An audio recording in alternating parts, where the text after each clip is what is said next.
I looked at the weather this morning, knowing the title of this lesson, and thought, well, it actually doesn't matter if it's sunshiny or it's raining.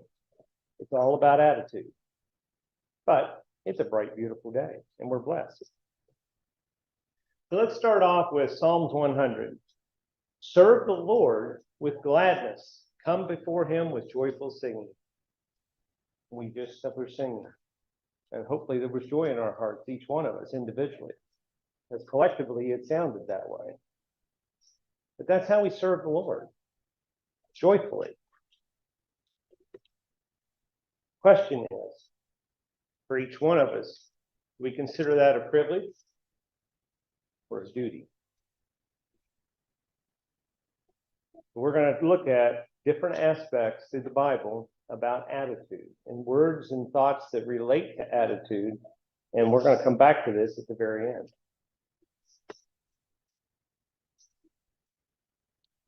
Now, this is a psalm we all know. The Lord is my shepherd, I shall not want. He makes me lie down in green pastures. He leads me beside quiet waters. He restores my soul. He guides me in the paths of righteousness for his name's sake. Even though I walk through the valley of the shadow of death, I fear no evil. You are with me. So our image over there, are you the sheep or are you the man? It could be either way, depending what your role is. But to Psalms 23, this is us. We always talk about Jesus carrying us and the footprints in the sand, but the valley below is what we're getting ready to go through, where we're in. And he's there with us, helping guide us and lead us as we go through those steps. Your rod and your staff, they comfort me. You prepare a table before me in the presence of my enemies, and you have anointed my head with oil. My cup overflows. Surely goodness and loving kindness will follow me all the days of my life, and I will dwell in the house of the Lord forever. That brings us back to our attitude. What's our attitude? To get us from here to being able to dwell with him in his house. Now, special gifts. In 1 Peter 4 and 10, as each one of us has received a special gift, employ it in serving one another as good stewards of the manifold grace of God. So he's blessed every single one of us with something. We may not think so. That's our problem. But he did. He had his hand in the creation and the skills and abilities that we all have. We control our attitude. We control how we use those things, but they're special gifts because we all do not have the same talents as one another. We have portions of it, but we don't have it in the same manner as each person beside us. Everyone has a special gift. We should use it. So how to do your work?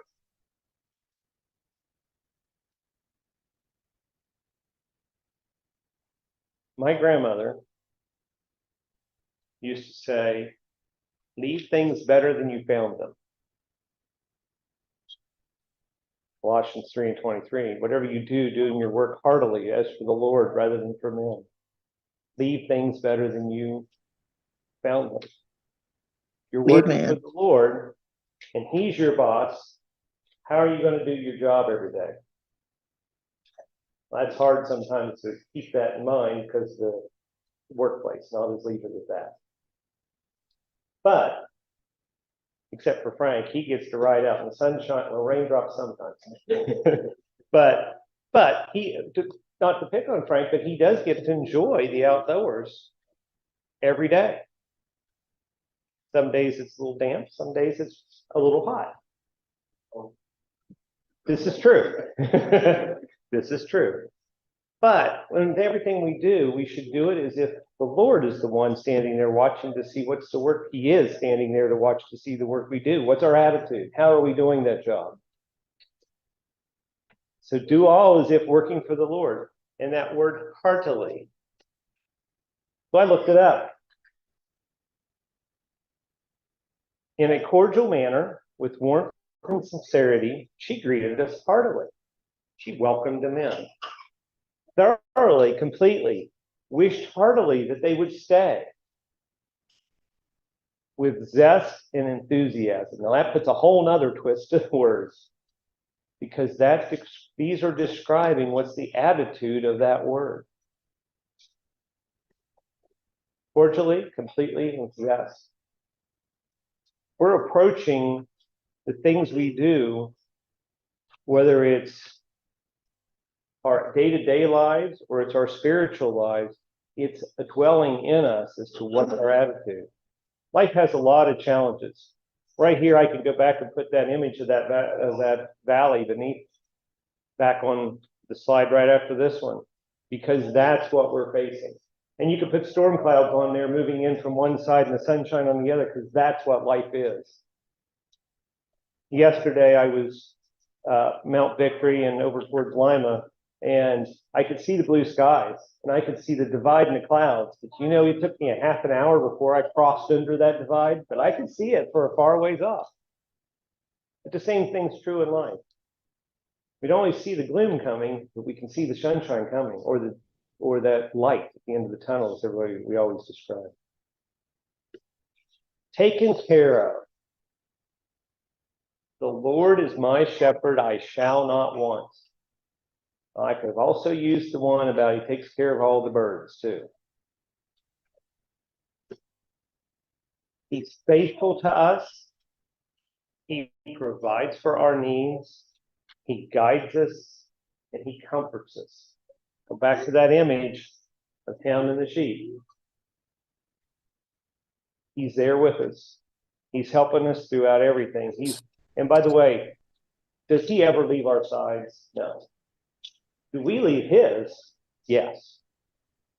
That's the footsteps in the sand of him carrying us. Just like in the valley there, it might get dark and gloomy. You might not be able to see him physically standing right there beside us because it's so dark, but he's there. I don't know where I read it. Maybe I heard it here. I don't remember. Or maybe I used it. But there's a story of the Indians in the passage into manhood. And the young boy was led out into the dark woods by his dad.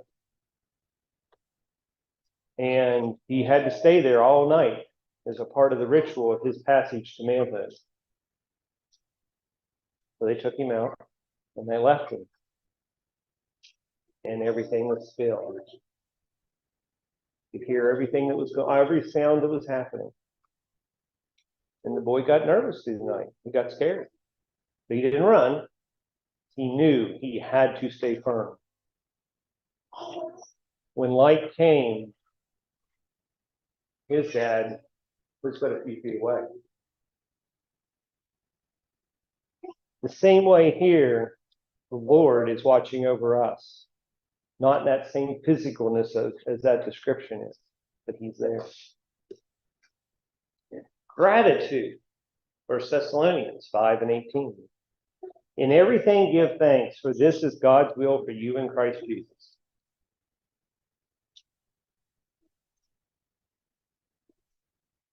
I think it's safe to say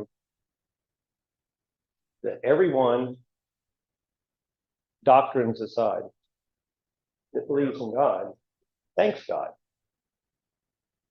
Now, they may not believe as the Bible teaches. That's a whole different topic. But those that acknowledge God also thank God. We need to recognize his faithfulness to us. I don't have my tablet up here, but because that's where my Bible's at, or a Bible I should have thought ahead of time and brought my prop up here. Taking Heath's guidance on props. But that Bible, think about something. This is 2024. How many times has man tried to destroy that book and all the words in it? And we still have it. Not only that, we have so many versions now that you have to make choices about which one do you follow, or do you read, or do you say them all? And book burnings are a thing that is real. They're still going on in this day and age. Not in this country. Well, I won't say not in this country. It could very easily be happening in this country. So don't discount that. Don't think just because we're in America, we're protected from this stuff. We just don't hear about it. But book burnings are a thing, and the Bible is one of the things that goes into the fires. And that's been done over the centuries. But yet, guess what? It's still here. So we should be grateful that because of him, it has survived all these centuries. Thankfulness. Psalms 118 and 24. This is the day which the Lord has made. Let us rejoice and be glad in it. And which is back to my sunshine or rain. We're blessed to have sunshine and warmth. But we could just as easily, being April, have snow or rain, which, oh, by the way, we have had in the last 5 days. But we can have that, but all of that, and I heard a comment this morning about God has put everything here for a purpose. That was before Bible class started. And that's exactly it. The sun shines here, the rain's here, the snow, they all have purposes. In Ephesians 5 and 20, always giving thanks for all things in the name of our Lord Jesus Christ to God, even the Father. We are blessed with the day we are given, regardless of what the day is. We may not feel well, we may not like the tasks that lie ahead of us, but he's given us another day. We need to be thankful. That's a part of our attitude. Now, talents. 1 Corinthians 12, 4 through 6. Now, there are varieties of gifts with the same Spirit. There are varieties of service with the same Lord. There are varieties of activities, but it's the same God who empowers them all in everyone. Back to the special gifts as well, and talents. We are given so many talents. We need to figure out how to use them. Another way to think about those talents is those physical talents may be the doors that you use to open to someone else's spiritual need. I'm going to pick on Skip, and he's surprised. But I happen to know that the things we do here, Skip's sister pokes questions at. Sometimes quite a bit. And because the things we study, the things we do, he's better prepared to answer her questions. He'll say, sometimes I can't answer that one. I got to study that one. I got to ask about that one. And that's okay. But the things that he's doing, he's pricking her to ask questions. It's planting seeds. May not be the way you think to plant seeds, but it's planting seeds and thoughts, or she wouldn't be asking. Because she also cares a lot, tries to keep you out of trouble, which is a tall order. But the point is that it's planting seeds. You never know where that might go. We all have unique gifts given to us. We need to use them. Whether it be in times of sorrow, in times of happiness, in times of pain and anguish, and in times of healing. They're all avenues for us to use, and the skills we have and developed over years. Knowledge is a skill, but we all have unique gifts. We need to use those. So how to use our talents? Well, in Romans 12 and 6 through 8, since we have gifts that differ according to the grace given to us, each of us to exercise them accordingly. If prophecy, according to the proportion of his faith. If service, in his serving. And he who teaches in his teaching, and he who exhorts in his exhortations. He who gives with liberality, and he who leads with diligence. He who shows mercy. All those examples in the last two words, with cheerfulness. Think about this. If someone is describing to you an activity, you're like, no, I don't want to go to that. No, that's not really my thing. But they're super excited about doing it. Are you not going to be a little bit more encouraged to think about, well, maybe it would be fun. Maybe it would be a good thing. Maybe it would be interesting. Or, yeah, I'm going to this thing on the 23rd. It's going to be down at the fairgrounds at Ohio State. You want to go? No, thank you. I'll pass. But if it's done with cheerfulness and a little bit more about what it is and how exciting that is, you're going to prick someone's interest. Well, the same thing is true with us using all of our talents. Use our gifts with cheerfulness. And we don't always realize all the gifts we have, by the way. We may not realize that we actually know a lot more than we think we know. We just don't have the confidence to speak boldly about it. So focus. Colossians 3:12. Set your mind on things above, not on the things that are on earth. What I found interesting on this, a little bit hard to see because it's a little washed out, but he's sitting there on a high place, overlooking obviously a valley because there's no ground in front of him, and he's close to the sky. The image is exactly that, setting our minds on things above. Brings to mind in the New Testament where it talks about us setting aside time to think about, ponder, pray, study. Mark brought up the example this morning of his grandfather. Mornings were a quiet time in the house. Why? Because he was setting his mind on the things of the Lord. He was a preacher, for those that don't know. But that was his time. And as Mark said, then in the afternoon, okay, now Grandpa would come out and we could visit and we could do things with him. But it's the same concept. Doesn't mean you have to put half a day aside, but find time to put aside to think about the Lord, to study his word, to pray to him even if it's just prayer. That's bonding time. All of that's bonding time. And all of that helps us grow and strengthen. Focus on God. Cultivating a lifestyle. Lifestyle seems to be a common theme these days. And I forget why I didn't clip what verse that is. Now I'm curious where that's at, because I know I just forgot to swipe and clip the book and chapter off of that, or the book off of that. Therefore, I urge you, brethren, by the mercies of God, to present your bodies a living and holy sacrifice acceptable to God, which is your spiritual service of worship. All these things we've been talking about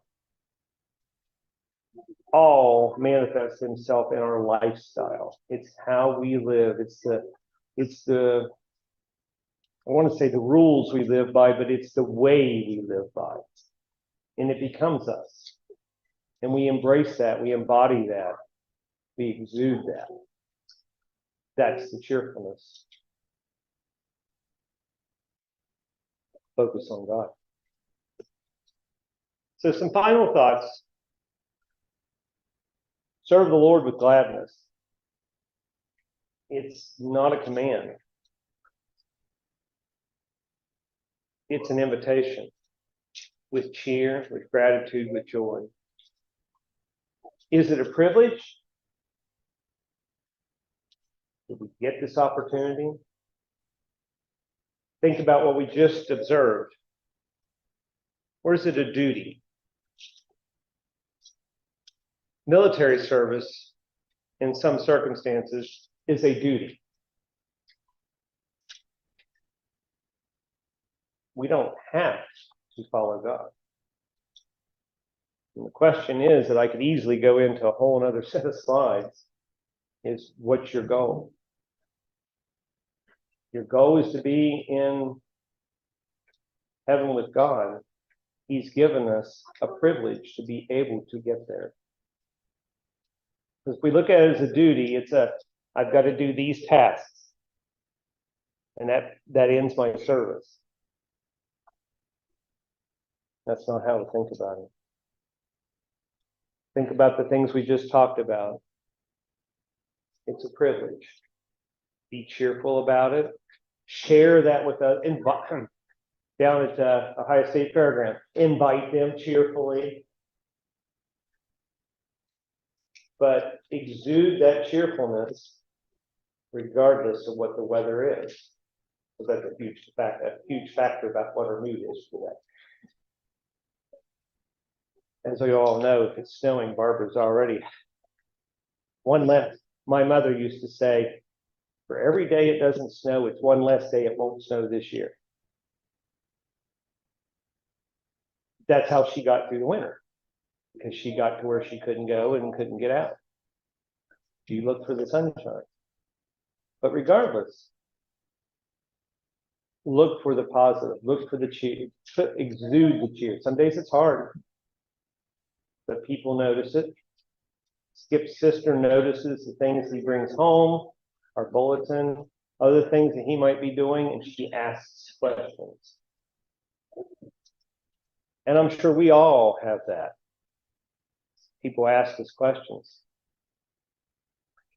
But is it a privilege or is it a duty? How do you view it? And that's the question I put before you is, how do you view that? A privilege or a duty? And if you're thinking about it as a duty, I beg of you to please study a little bit and examine yourself and think about it.